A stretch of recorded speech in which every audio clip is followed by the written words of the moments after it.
Hello everyone and welcome back to the High Council.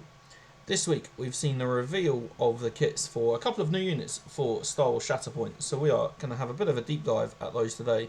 Starting off here with Chief Chirpa and the Ewok Hunters that are coming out in a couple of weeks' time. So on the face of it, very cool. We've got some really cool poses going on here. Although they are the same pose, so that's a little disappointing. However, we've got some very cool scenic bases here on these Ewok Hunters, and then Chief Chirpa as well, looking pretty cool kind of on that log there. But let's have a little dive into it. So, for this preview, we're returning to the Moon of Endor to talk about the growing arsenal of potent Ewok leaders and warriors of Bright Tree Village, featuring the great Chief Chirpa and his Ewok Hunters. So, little bit of flavour text here, but let's get down and look at Chief Chirpa here in detail. So, Chief Chirpa is a 7 squad points character, bringing you 3 force with him and his Chief Chirpa primary unit. And then on the flip side, he has a stamina of 10, a durability there of 2, and has the tags Endor, Ewok, and Chief. And then comes with 5 abilities. So we've got 2 active abilities, 2 innate abilities, and then 1 identity ability as well. But let's start off at the top there. So we've got Bowler Toss, which is going to cost you 1 force. Choose an enemy unit within range 3. The chosen unit gains the pinned or the exposed condition. So pretty cool if you want to stop someone from moving, or you're going to go in and try and have a beatdown on them and stop them getting that expertise. So pretty nice for 1 force there. And then we've got Stealthy Approach. We've seen this on most of the other Ewok characters, if not all of them so far. So 1 force, each character in this unit may dash, then this unit may gain a hunker or immediately make a focus action. And you're probably going to be wanting to use that focus action for what we get down to there in a little bit. But before we look at that ability, the first innate ability of Mobilise the Village. So while this unit is not wounded, characters in other allied Ewok units within range 4 add 1 die to their attack rolls. I think this is super strong on the face of it, because I'm going to refer to, if you go back and look at Endor Layer, that makes all Ewoks rebels and all rebels Ewoks as well. So if you run Chief Chirpa and Layer together, that is going to have an effect on basically every other unit that you probably run. Is going to get that additional die, and it's range 4. So range 4 is quite, quite beefy. I think it's obviously not quite the maximum range of range 5, but it's certainly a significant upgrade, I think, on some of the other abilities that may only have like a range 2 or range 3. So you can kind of keep the Chief a little bit safer by holding him back a little bit more and still benefiting all your other units on the battlefield. But if we then look at a sharp stick, so this is why you may want to make that focus action with your Stealthy Approach, because characters in this unit have impact 2, so you're going to get loads of additional dice when you're using focus actions and then doing melee attacks as well. And then when a character in this unit makes a melee attack, the target does not benefit from protection. Again, very cool, a nice way to get around some of those kind of annoying things that we've seen on like Battle Droids, Republic Commandos, Fifth Brother, things like that, who are getting protection if they're using an active objective or anything like that. So it's a very nice little way to get over it.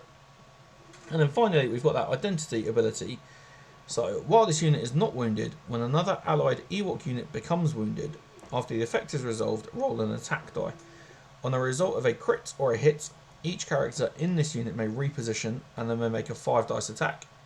On the result of a fail or an expertise, each character in this unit may dash and heal 2. So, yeah, very nice. You're probably going to want one more than the other, depending on the situation that you're in. But, you know, after becoming wounded, to get a free reposition is potentially very cool, or even just get a free dash with a couple of heals to throw out. It is very cool, and if you're going to mix that up with some other Ewoks, and then you are potentially going to be, you know, doing that quite frequently, or more frequently than you probably like to be, if you are defending with your Ewok team. But that is Chief Chirpa. So let's have a look at if he says anything differently here. So, like all Ewoks, Chief Chirpa is of diminutive stature, but should not be underestimated, as he is counted among the strongest and most shrewd warriors of his people. He can mobilise the village, which we've talked about, augmenting the attack rolls of any Ewoks in his vicinity.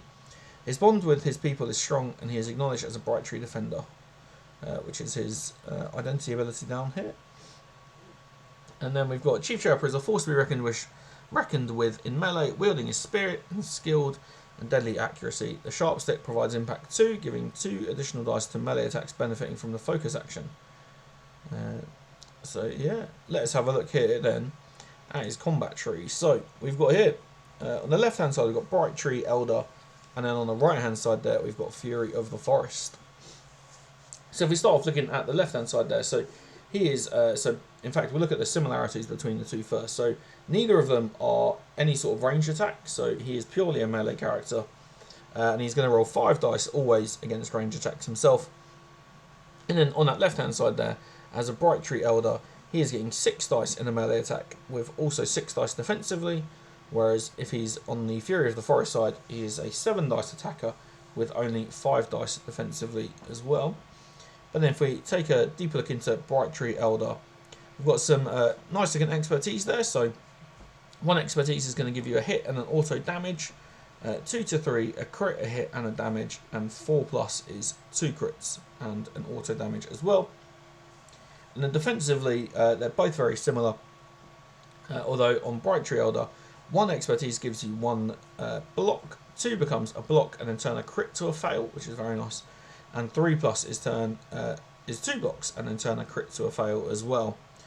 Whereas if we look at his Fury of the Forest side, so same number of icons across them all. However, Fury of the Forest offensively is giving you 1 crit and 1 hit for 1 expertise. 2 to 3 is becoming 2 crits, and then 4+ is becoming 3 crits.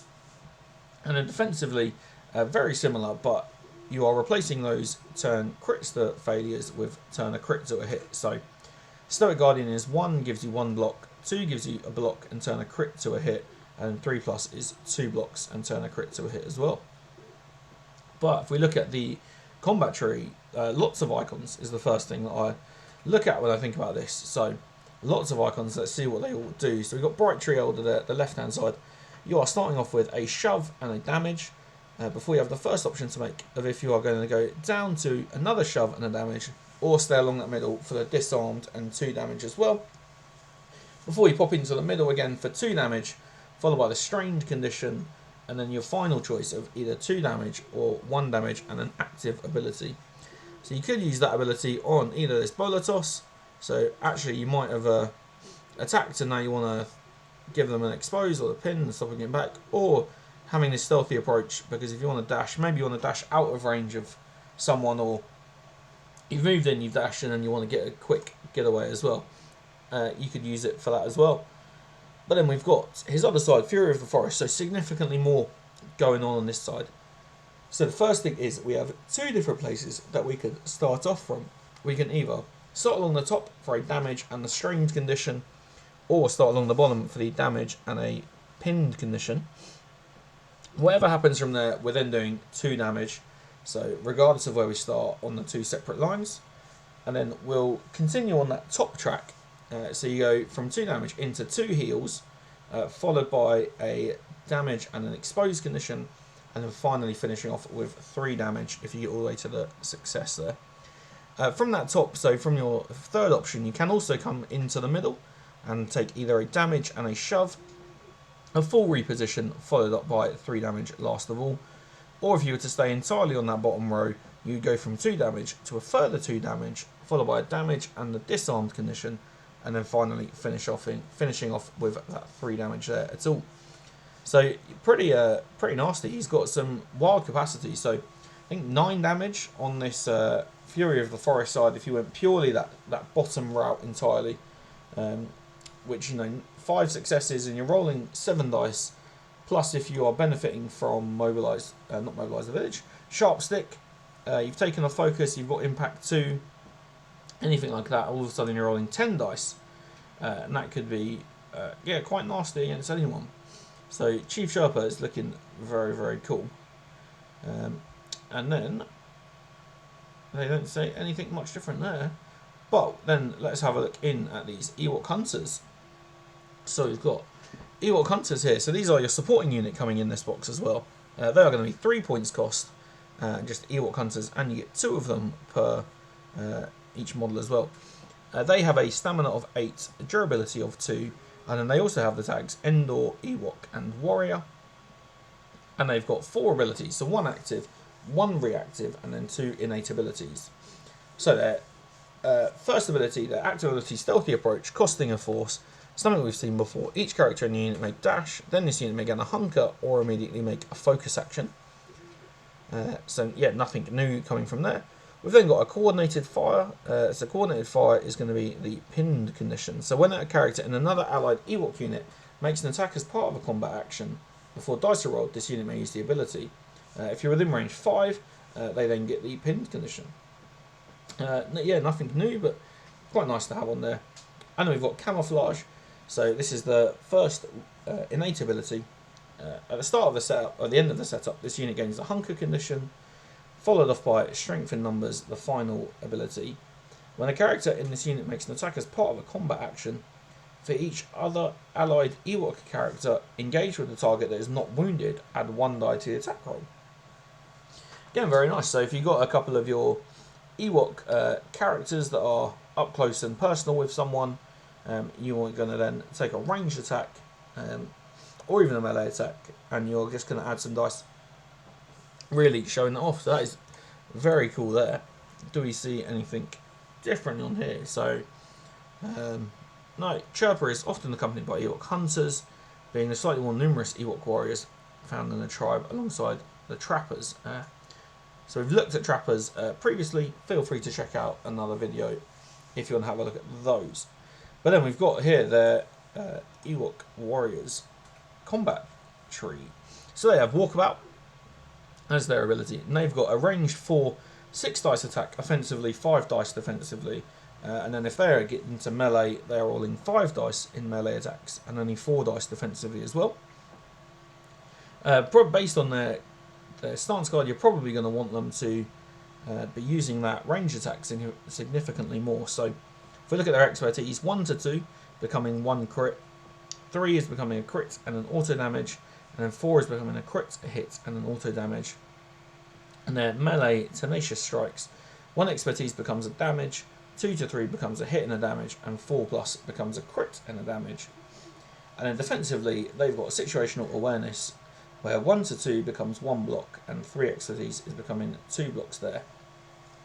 And then if we have a look at their combat tree itself, so they are starting off with 1 damage and the pin condition, followed off by another damage.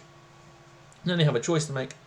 They can either do a damage and the climb action, or they can do 1 shove, followed then into the middle with an exposed and a damage, followed off finally by 2 damage last of all. So still got quite a potential to pack a punch here, with 6 damage on the combat tree, plus potentially 1 coming from expertise. They are going to be feisty little warriors, that's for sure.